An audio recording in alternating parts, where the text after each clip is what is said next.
So if you saw last week's video, then you'll remember my mini fruiting chamber that I used an aquarium air pump to pump fresh air into an enclosed space with some humidity measures and et cetera, et cetera.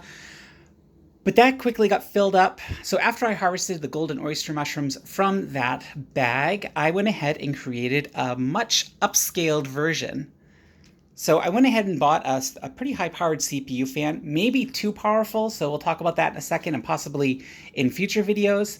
I put 2 trays of moistened perlite, but I'm thinking I should have honestly covered the whole bottom. I know a lot of people make fruiting chambers cover the whole bottom in perlite, and I may have to do that because unfortunately this may not be enough. They dry out pretty quick, so I may end up covering the whole bottom, but I wanted to mention that I haven't done that yet.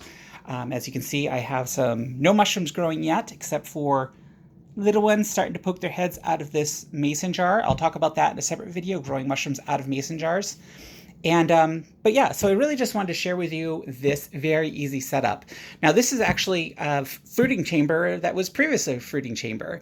It was a more passive one where I had air holes with polyfill as like a filter, and on both sides, and I basically covered the bottom with, in my case at the time, vermiculite, wet vermiculite, grew some mushrooms, but I ended up getting a lot of mold because there was no active pushing of the air. It wasn't true fresh air, so things got very stagnant in there. So I'm hoping this will end up being much better. So again, I attached that CPU fan, cut a big hole in the plastic. The 4 holes that were previously on this container, I covered up with duct tape.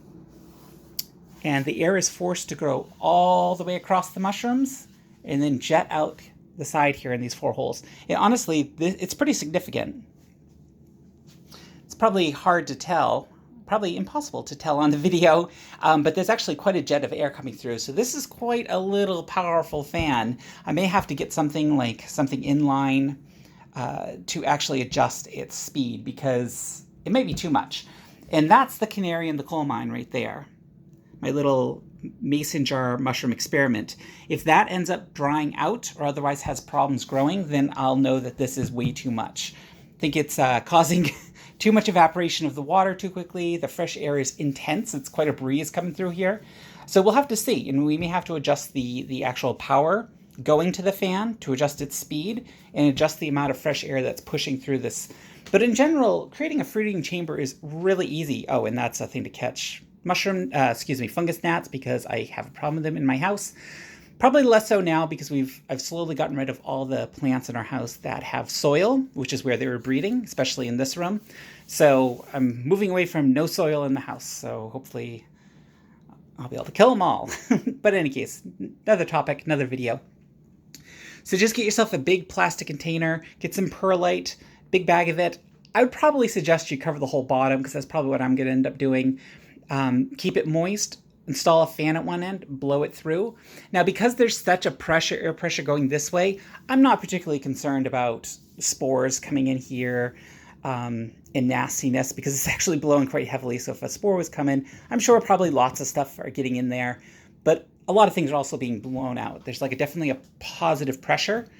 So I don't know if that would count as a laminar flow, but I'm okay with this. I'm not particularly concerned. Again, everything I'm putting into this fruiting chamber is well established, ready to fruit, so it's not going to have any issues fighting off any potential mold spores falling on it. So I'm pretty comfortable. My biggest concern is keeping the humidity in a good place. Like right now, it's only 65%, and that concerns me. So these mushrooms may fail. I would like it a little bit higher than that. But in any case, I'm going to cut this video short. This was just an introduction video to the new fruiting chamber, kind of makeshift, throwing together the materials I already had, except for the fan. And yeah, it's really easy. I'll definitely post more videos of this in the future, so if you're new to my channel, please be sure to subscribe.